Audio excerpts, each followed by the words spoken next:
Hello ఎంబీసీఎస్ రావు అత్యంత అధునాతనమైనటువంటి సాంకేతిక పరిజ్ఞానంతో జాహ్నవి ఆచూకీని తెలుసుకోవడానికి పోలీసులు ప్రయత్నం చేస్తూ ఉన్నారు. 24/7 వాళ్ళు సర్వశక్తులు ఒడ్డుతూ ఉన్నారు కాపాడటానికి. కానీ జాహ్నవి ఆచూకీ జాడ కనిపించట్లేదు. ఉన్నటువంటి ఒకే ఒక ఆధారం, కుక్క కూడా చనిపోయింది. అసలు వారం క్రితం అంటే జూన్ 6వ తారీఖున మిస్ అయినటువంటి జాహ్నవి ఎలా తప్పించుకొని వెళ్ళిపోయింది? తప్పించుకుందా లేదంటే కిడ్నాప్ చేశారా?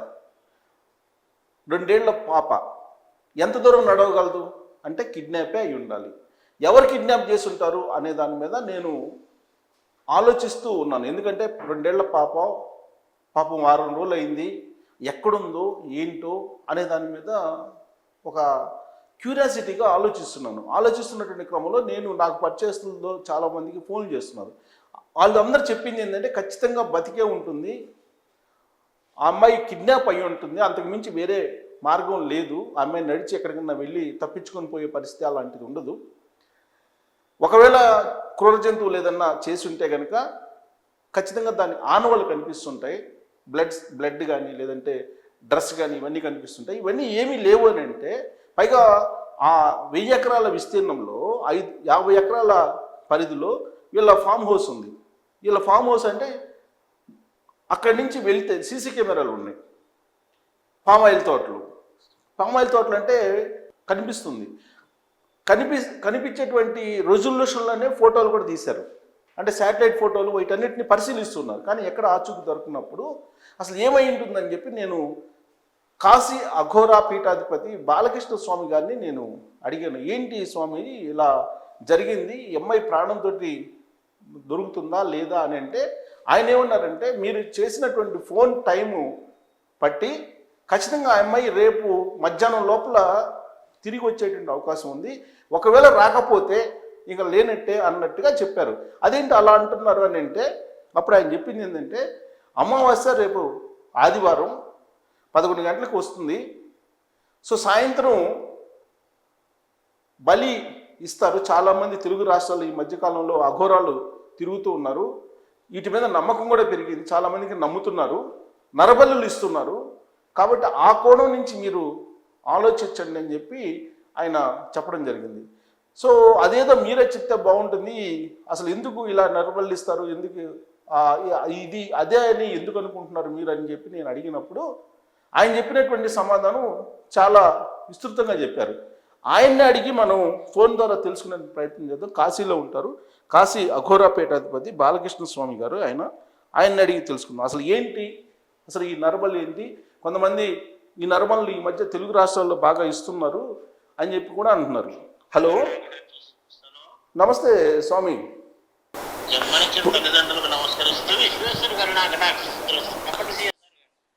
ఇప్పుడు మన తెలుగు రాష్ట్రాల్లో ఆంధ్రప్రదేశ్లో కాకినాడ జిల్లా తుని సమీపంలో ఉన్నటువంటి జగన్నాథపురం అనేటువంటి ప్రాంతంలో ఒక అమ్మాయి వారం రోజుల క్రితం తప్పిపోయింది స్వామి. సో ఇప్పుడు ఆ అమ్మాయి కోసం పోలీసులు సెట్ చేస్తున్నారు. దాదాపు 400 మంది పోలీసులు అత్యాధునికమైన టెక్నాలజీని కూడా ఉపయోగిస్తున్నారు. గూగుల్ ఫొటోస్ తోటి హై రెజల్యూషన్ ఫోటోలు కూడా చెక్ చేస్తున్నారు. బట్ ఆ అమ్మాయి ఆచూకీ కనిపించట్లేదు. జూన్ 6వ తారీఖున. అవును, ఇప్పటికీ ఆచూకీ కనిపించలేదు. ఆ అమ్మాయితో వెళ్ళినటువంటి కుక్క తిరిగి మళ్ళీ వెనక్కి వచ్చింది. ఆ కుక్కని వీళ్ళు పోలీసులు ట్రైన్ చేసి దానికి జియో ట్యాగ్ కట్టి ఆచూకీ కనుక్కునే ప్రయత్నం చేశారు. ఆ కుక్క కూడా చనిపోయింది ఇవాళ. సో ఇప్పుడు ఏంటి, మీరు అఘోరా పీఠాధిపతిగా మీరేం చెప్తారు?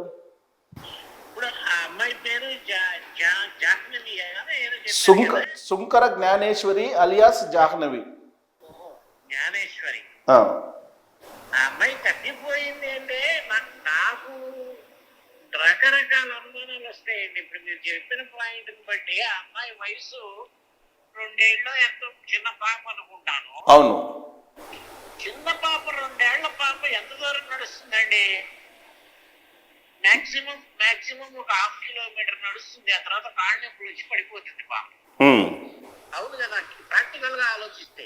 అవును, అలా కాకుండా ఆ పాపని ఎవరన్నా తీసుకెళ్లారేమో, ఉమ్, అది వాళ్ళ సొంత వాళ్ళు అయి ఉండొచ్చు, బయట వాళ్ళు అయి ఉండొచ్చు. ఓకే. ప్లస్ ఇప్పుడు మీరు చెప్పిన దాన్ని బట్టి చూస్తే కుక్క వెళ్ళింది, దాంతో ఆ పాపతో పాటు మళ్ళీ ఒక 3 రోజుల్లో వెనక్కి తిరిగి వచ్చింది, బాగా నీరసంగా ఉంది, అది కూడా చనిపోయింది అంటున్నారు. అవును. చనిపోయిందా, కొట్టి చంపారా ఉమ్, అనేది కూడా ఆలోచించాలి మనం. దానికి గాయాలు ఉన్నాయి. ఓ అయితే కొట్టుంటారు ఖచ్చితంగా, ఓకే. ఖచ్చితంగా కొట్టుంటారు. లేకపోతే గాయాలు ఉన్నాయంటే ఏదైనా ఆ ప్రాంతాల్లో ఏ తోడేళ్ళు నెక్కలో ఏవో తిరుగుతూ ఉంటే కొరికినా కొనుక్కుంటొచ్చారు అనుకో, కానీ ఉమ్, అలాంటి సిచ్యువేషన్ అయితే ఉండదని నా అనుమానం. ఓకే. ఇంకో విషయం ఏంటంటే, ఉమ్, ఇప్పుడు మా 2 తెలుగు రాష్ట్రాల్లో కూడా ఈ ఏదో అంతకు ముందు మీతో ఒక మాట చెప్పారు, ప్రతి ఒక్కళ్ళు గురువులు, సిద్ధ గురువులు, ప్రతి ఒక్కళ్ళు భోతాలు పేతాలు అని చేసేస్తూ ఉంటారు. ఈ అమ్మాయిని తీసుకెళ్లి రేపు ఎల్లుండి ఆదివారం అయింది, సారీ రేపు అమావాస్య అయింది. రేపు ఆదివారం అమావాస్య. రేపు అమావాస్య కోసం ఏదన్నా చేయడానికి చేస్తారా? ఉమ్, ఇలాంటి వాళ్ళే ఈ మధ్య ఎక్కువైపోతున్నారు. ఎందుకంటే ఉమ్, ముడ్డి కింద పేట వేసుకొని పితక్కుడు మాదో పీఠం అని చెప్పి దానికి ఒక ట్రస్ట్ పెట్టి డబ్బులు దండుకునే వాళ్ళే తప్పితే కరెక్ట్ గా సేవ చేసే వాళ్ళు ఎవరు లేరు. ఓకే. ఇలాంటి వ్యవస్థలో ఉమ్, ఆ పిల్ల నాకు తెలిసినంత వరకు మీరు చెప్పిన దాన్ని బట్టి కనుక ఆలోచిస్తే ఉమ్, భగవత్ కృప వల్ల ఖచ్చితంగా వస్తే రేపు మధ్యాహ్నం లోపల ఖచ్చితంగా దొరుకుతుందండి పిల్ల. ఓకే. ఒకవేళ కనుక ఏదైనా ఇదైతే ఆ తర్వాత భగవంతుడిని ప్రార్థించుకోవటమే, అంతకు మించి మనం ఏం చేయగలిగింది లేదు. ప్లస్ ఇంకొకటి, పోలీసు వారు కూడా ఏదో వదిలేశారు వెతకట్లేదు అనే ఛాన్స్ లేదు కదా. ప్రతి ఒక్క సిస్టమ్ ని యూజ్ చేసుకుంటున్నారు వాళ్ళు. అవును. అంత సిస్టమ్ ని యూజ్ చేసి ఇచ్చేస్తున్నా కూడా జాడ కనపడట్లేదు అని అంటే ఎవరైనా ఖచ్చితంగా తీసుకొని వెళ్ళి దాచిపెట్టి ఉండాలి. అది అయిన వాళ్ళ బయట వాళ్ళ అనేటువంటిది దొరికిన తర్వాత తెలిస్తే ఆ నిజాలన్నీ కూడా. కానీ రేపు అమావాస్య దీన్ని దృష్టిలో పెట్టుకొని పోలీసులు కూడా ఇంకొంచెం వాళ్ళే యాక్టివ్ గా లేరని చెప్పం కానివ్వండి, మనం చాలా పర్ఫెక్ట్ యాక్టివ్ లో ఉన్నారు. 24 గంటలు రౌండ్ ద క్లాక్ సర్వీస్ చేస్తూనే ఉన్నారు పాప కోసం. అవును. అయినా కానీ వాళ్ళు ఇంకొంచెం ఏదన్నా ఇచ్చేస్తే రేపు సాయంత్రం లోపల పాప సేఫ్ గా వస్తుందేమో అని ఆశ. అంటే మీరు కాశీ అఘోరా పీఠాధిపతిగా మీకు పోలీసులకి మీరు ఇచ్చే సూచన ఏంటి? అక్కడ ఉండేటువంటి కొంతమంది ఈ పూజలు చేసే క్షుద్ర పూజలు చేసే వాళ్ళని ఐడెంటిఫై చేయమని చెప్పి మీరు ఏమైనా సలహా ఇస్తున్నారా? ఖచ్చితంగా చేయాలండి. అసలు ఎవరు ఇప్పుడు ఈ ప్రజెంట్ కాలం ఏమైపోయిందంటేనండి, కాషాయం వేసుకుని ప్రతివాడు క్షుద్ర పూజ చేస్తున్నారు. ఓకే. నల్ల బట్ట వేసుకున్న ప్రతివాడు క్షుద్ర పూజ చేస్తున్నారు. దాన్ని ఒక మీడియాలో హైలైట్ చేసి క్షుద్ర పూజల్ని అదేదో పబ్లిసిటీ లాగా చేసేస్తున్నారు. మెయిన్ పోలీసులు కాస్త ఈ పూజలు చేసే వాళ్ళ మీద కూడా కాస్త కాన్సన్ట్రేషన్ పెడితే, మీరు అన్నారు కదా తుని జిల్లా అనుకుంటా కదా అది. అవును, తుని దగ్గర కాకినాడ జిల్లా. ఆ కాకినాడ జిల్లాలో ఎవరెవరున్నారు ఏంటి కాస్త జల్లెడ పడితే వాళ్ళు, నేను ఒకటి మాత్రం కోరుకుంటాను సిఎస్ఆర్ గారు, పోలీసులు వాళ్ళు చేస్తున్నటువంటి కృషికి ఖచ్చితంగా పాప క్షేమంగా రావాలి, క్షేమంగా తల్లిదండ్రుల దగ్గరికి చేరాలి అనేటువంటిది అయితే ఖచ్చితంగా నేను మనస్ఫూర్తిగా కోరుకుంటున్నా. కానీ అసలు కుక్క చనిపోయింది అంటే ఖచ్చితంగా కొట్టారు దాన్ని. అవును. కొట్టకపోతే అంత నీరసంగా అది చనిపోదు. సో ఇంకా ఏదైనా కాస్త గట్టిగా కృషి చేసి భగవంతుడి కృప వల్ల వస్తే రేపు మధ్యాహ్నం లోపల పిల్ల దొరికితే హాయి, లేదంటే ఇంకా భగవంతుడిని ప్రార్థిస్తూ ఉండటం మంచిదే నా అభిప్రాయం. అంటే మీకు ఎందుకు కలుగుతుంది స్వామి? మీకు రేపు అమావాస్య 11 గంటలకు వస్తుంది, ఎల్లుండు సోమవారం రోజు 9 గంటలకు వెళ్ళిపోతుందని చెప్తున్నారు కదా. సోమవారం పొద్దున్న 9:10 ఆ టైంలో వెళ్ళిపోతుంది. ఓకే. బట్ ఈ సోమవారం అనేటువంటి క్యాలిక్యులేషన్ ఉండదు. ఓకే. రేపు రాత్రే క్యాలిక్యులేషన్ ఉంటుంది. అమావాస్యకి రాత్రి పూజలు చేస్తారు కదా. అవునవును. ఇప్పుడు వారణాసిలో కూడా కొంతమంది అఘోరాలు అమావాస్య పూట రాత్రి పూటే చేస్తారు. ఓకే. అంటే ఇలాంటి పూజలు కాదు, మామూలుగా వాళ్ళు చేసుకునే సాధనంతో ఉమ్, వాళ్ళు చేసుకోవడానికి అమావాస్య రాత్రి పూట చేస్తూ ఉంటారు బరియల్ గార్డెన్లలో. ఓకే. సరే, ఇక్కడ ఆ అవకాశం ఉంది కాబట్టి చేస్తారు. అక్కడ అవకాశం వాళ్ళు వేరే క్షుద్ర పూజలకి, ఆ పూజలకి, ఈ పూజలకి చేసే వాళ్ళు ఖచ్చితంగా సోమవారం దాకా పోస్ట్పోన్ చెయ్యరు. ఓకే, రేపు ఆదివారం కాబట్టి రేపు ఆదివారం రాత్రి చేస్తారు. రేపు ఆదివారం రాత్రి చేస్తారు, అది కూడా 9 తర్వాత చేస్తారు. ఎట్లా శ్మశానంలో చేస్తారా స్వామీజీ, లేదా బయట? వాళ్ళు అక్కడ మరి ఎక్కడ చేస్తారో తెలియదు, అక్కడ సిచ్యువేషన్ నాకు అసలు ఐడియా లేదు. సహజంగా సహజంగా చెప్పాలి అంటే ఏ ప్రాంతమైనా లోన్లీగా ఉన్న ప్రదేశంలో చేస్తారు. ఓకే. ఉమ్, వాళ్ళకి ఆ జాగా ఎక్కడ ఉంటుంది ఏంటి అనేది మనం అయితే గెస్ చేయలేం కదా. ఓకే. అంటే జనరల్గా ఇప్పుడు ఈ మీరు చెప్పినట్టు నరబలి ఇలాంటివి చేసేవాళ్ళు, ఇప్పుడు మీరు అన్నట్టు సిద్ధులు, సాధువులు, నాగ సాధువులు ఇలాంటి వాళ్ళు చేస్తారా, లేదంటే అఘోరాలు చేస్తారా? అసలు అది చాలా తప్పు చేశారు గారు. అఘోరాలు కానీ, నాగసాధువులు కానీ, సిద్ధులు కానీ, సాధన చేసుకునే వాళ్ళు కానీ ఎవ్వరు కూడా నరబలి ఇవ్వరు. ఓకే. నరబలి చేసే వాళ్ళంతా ఈ క్షుద్రోపాసన చేసే వాళ్ళే చేస్తారు. ఓకే. ఉమ్, భయంకరమైన క్షుద్రోపాసన చేసే వాళ్ళే చేస్తారు. ఉహు, కొంతమంది ఏంటయ్యా అంటే, అబ్బో పాపను బలి చేస్తే, లేదు మనిషిని బలి చేస్తే ఈ సిద్ధులు కలుగుతాయి అని ఎవరో ఒకళ్ళు ప్రేరేపిస్తూ ఉంటారే, ఉమ్, వాళ్ళు కూడా చేయడానికి సిద్ధపడుతూ ఉంటారు. ఓకే. ఇంకా విషయం చెప్పాలంటే, చాలా మంది అమ్మాయి ఏ నక్షత్రంలో జన్మించింది, ఎంత వయసు వచ్చింది, ఏంటి, ఇలాంటివి సహజంగా చిన్నపిల్లల విషయంలో చూడరు. ఓకే. 5 సంవత్సరాల లోపల వాళ్ళకి కల్పషం లేని జీవితం కాబట్టి ఉమ్, వాళ్ళకి ఏ నక్షత్రము, పుట్టుపచ్చరం ఇట్లాంటివి అసలు చూడరు ఆ నరమలు ఇచ్చేవాడు. ఓకే. బట్ ఇలాంటివన్నీ కూడా కొంచెం మాట్లాడటానికి అసహ్యంగా ఉన్నా గానీ ఉమ్, ఈ భగవంతుడి వల్ల పాప సేఫ్ గా వస్తే బాగుంటుంది అని నా ప్రగాఢ విశ్వాసం. నేను కూడా ఇక్కడ విశ్వేశ్వరుడిని ఖచ్చితంగా ప్రార్థిస్తాను, ఓకే. అంతా మంచి జరగాలి. బట్ ఏది ఏమైనప్పటికీ నా అనుమానం అయితే వాళ్ళకి తెలిసిన వాళ్లే చేసుంటారు. ఓకే.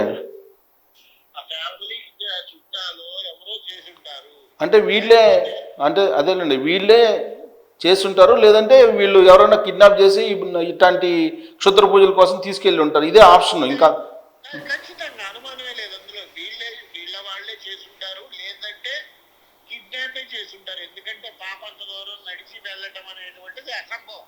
ఓకే. ఇంకొకటి, ఉమ్, చిన్న పాప నా వారం రోజుల నుంచి కనపడట్లేదు అంటే పొద్దున్న నుంచి మధ్యాహ్నం లోపల ఎంత నడిచినా కానీ మధ్యాహ్నం తర్వాత పాప ఆకలేసేస్తుంది. అవును, ఒక్క క్షణం కూడా ఉండలేదు చిన్నపిల్లల ఆకలికి. అవును. ఆకలికి ఇన్ని రోజులు ఉంది అంటే అసలు ఎవరో తీసుకెళ్లారు, వాళ్ళే పీడి చేస్తున్నారు అనే పాయింట్ లో కూడా ఆలోచించచ్చు కదా. వాస్తవంగా చెప్పాలంటే పోలీసులు మ్యాక్సిమం ఎఫర్ట్ పెట్టారు స్వామి గారు. ఇంతకుముందు ఎప్పుడు కూడా ఇంత ఎఫర్ట్ ఏ సంఘటనలు పెట్టాల, బట్ మ్యాక్సిమం ఎఫర్ట్ పెట్టారు, టెక్నాలజీని కూడా వాడారు. బట్ కొంచెం కూడా ఆధారం దొరకలా. కాకపోతే ఒక ఎంట్రుకలు ఏదో ఒక చోట దొరికినాయి అని చెప్పేసి అంటున్నారు, కొంచెం ఏదో 2-3 ఎంట్రుకలు. సరే, ఆ వెంట్రుకలు అంటే ఆ ప్రదేశాల్లో వెంట్రుకలు ఏవో దొరుకుతూనే ఉంటాయి. అదే పాపలే అన్న గ్యారంటీ లేదు కదా. అవును. పాపలే అన్న గ్యారంటీ లేదు కదా. ఏదైనా వాళ్ళ కృషి ఫలించాలని మనస్ఫూర్తిగా అయితే కోరుకుంటున్నాను. ఇంకొక సందేహం ఉంది స్వామి గారు. ఇప్పుడు రేపు ఆదివారం కదా, ఆదివారానికి ముందే వీళ్ళు ఏదన్నా ముందే కార్యక్రమాలు చేయడానికి కిడ్నాప్ చేస్తారా, లేదంటే సండే రోజు ఒకవేళ చేయాలనుకుంటే సండే రోజు ముందు రోజు తీసుకెళ్తుంటారా? అమావాస్య రోజే చేస్తారు. అమావాస్య రోజే చేస్తారు ఇలాంటివి. అమావాస్య, పౌర్ణమి ఈ సమయాల్లోనే చేస్తారు మొదలు అనేటువంటివి. బట్ ఏంటయ్యా అంటే ఈ పాప విషయానికి వస్తే ఖచ్చితంగా కావాలనే చేశారండి. అమావాస్యగా వస్తుంది త్వరలో అనే ప్రీ ప్లాన్ తోనే చేశారు అని నా అనుమానం. అదే ముందు తీసుకెళ్లి ఏమైనా కార్యక్రమాలు ఉంటాయా చేసేయి? ఏముండవు, చిన్నపిల్లకి ఏముండవు. ఓకే. అస్సలు ఉండవు చిన్నపిల్లకి. ఏదైనా మీ ఛానల్ తరఫున కానీ, మీ ఛానల్ ప్రేక్షకుల తరఫున కానీ, యావత్ తెలుగు రాష్ట్రాల ప్రజల తరఫున కానీ క్షేమంగా రావాలని పాపని మనస్ఫూర్తిగా మనం కోరుకున్నాం సిఎస్ఆర్ గారు. డెఫినెట్గా అమ్మాయి ప్రాణాలతో రావాలని కోరుకున్నాం. మీరు ఇచ్చినటువంటి ఆప్షన్ ఖచ్చితంగా అక్కడ ఉండేటువంటి చుట్టుపక్కల ఉండేటువంటి శుద్ర పూజలు లేదంటే బ్లాక్ మ్యాజిక్ చేసే వాళ్ళని కూడా కాస్త గట్టిగా ఏముందిలేండి, వీలైనంత అవర్స్ లో అవును. ఇచ్చేస్తే ఆమెకి ఖచ్చితంగా లభిస్తుంది. ఉమ్. ఏదైనా ఫలితం కష్టపడటం మన వంతు, అవును. ఫలితం భగవంతుడు వదిలేయటం అనేటువంటిది ఇక ఆయన చూసుకోవాలి. ఓకే అండి. ఇంకా అండి, ఓకే అండి. ఓకే అండి. థ్యాంక్ యూ బాలకృష్ణ స్వామి గారు. ఓకే అండి, థ్యాంక్ యూ. ధన్యవాదాలు. Thank you. సో ఇది కాశీ అఘోర పీఠాధిపతి బాలకృష్ణ స్వామి గారు చెప్తుంది ఏంటంటే, పోలీసులు అన్ని రకాలుగా సెర్చ్ చేశారు, కానీ ఆచూకీ దొరకలేదు, ఆనవాళ్ళు దొరకలేదు. కాబట్టి ఒకే ఒక ఆప్షను, ఆ ఆప్షన్ దిశగా పోలీసులు ఆలోచించి ఇన్వెస్టిగేషన్ చేయమని చెప్పి ఆయన సూచిస్తున్నారు. ఏమి సూచిస్తున్నారంటే, ఆ ఏరియాలో ఉండేటువంటి క్షుద్ర పూజలు చేసేటువంటి వాళ్ళు ఎవరున్నారు, బ్లాక్ మ్యాజిక్ చేసేటువంటి వాళ్ళు ఎవరున్నారు, లేదా నరబల్లి ఇచ్చేటువంటి అలవాటు ఉన్నటువంటి వాళ్ళు ఎవరున్నారు, ఈ దిశగా ఒక్కసారి సెర్చ్ చేయమని చెప్పి ఆయన సలహా ఇస్తున్నారు. బహుశా అలాంటి వాళ్ళు కిడ్నాప్ చేసి ఉండొచ్చు అని కూడా ఆయన అనుమానిస్తున్నారు. కాబట్టి ఆ దిశగా కూడా ప్రయత్నం చేస్తే, ఇన్ని ప్రయత్నాలు చేశారు కదా, 400 మంది పోలీసులు సెర్చ్ చేస్తూ ఉన్నారు, డ్రోన్స్ ద్వారా మొత్తం సెర్చ్ చేస్తున్నారు, తర్వాత గూగుల్ ఫొటోస్ని చెక్ చేస్తున్నారు, డాగ్ స్క్వాడ్ తిరుగుతుంది, ఇన్ని రకాల ప్రయత్నాలు చేశారు కదా. మరి ఈ దిశగా కూడా ఆలోచిస్తే రేపు ఆదివారం 11 గంటలకి అమావాస్య గడియలు వస్తాయి, ఎల్లుండు 9 గంటల దాకా, అంటే సోమవారం 9 గంటల దాకా ఉంటుంది, ఆదివారం అమావాస్య రోజు ఇలాంటివి జరుగుతూ ఉంటాయి. పైగా తెలుగు రాష్ట్రాల్లో ఈ మధ్య ఎక్కువ జరుగుతున్నాయని చెప్పి కూడా ఆయన కాశీ పీఠాధిపతిగా ఉన్నటువంటి ఆయన చెప్తూ ఉన్నారు. తెలుగు రాష్ట్రాల్లో ఈ మధ్య మూఢనమ్మకాలు పెరిగిపోయి, చాలామందికి డబ్బులు ఎక్కువైపోయి నడమంత్రపు సిరి వచ్చినటువంటి వాళ్ళు చాలామంది ఉన్నారు. వాళ్ళు చాలామంది ఈ నరబలిని నమ్ముకుంటున్నారు ఈ తెలుగు రాష్ట్రాల్లో, అటు తెలంగాణలో కానీ ఇటు ఆంధ్రప్రదేశ్లో కానీ. కాబట్టి ఆ నరబళ్ళు ఇచ్చేటువంటి వాళ్ళు లేదా బ్లాక్ మ్యాజిక్ చేసేటువంటి వాళ్ళు, ఇలాంటి వాళ్ళని ఐడెంటిఫై చేస్తే బహుశా ట్రేస్ అవుట్ కావచ్చు అని చెప్పి ఆయన చెప్తున్నారు. బహుశా పోలీసులు ఈ వీడియో చూస్తే ఆ దిశగా ఆలోచించి కొంత సెర్చ్ చేస్తే ఏమన్నా ఫలిస్తుందేమో, ఫలించాలని కోరుకున్నాం. Thank you.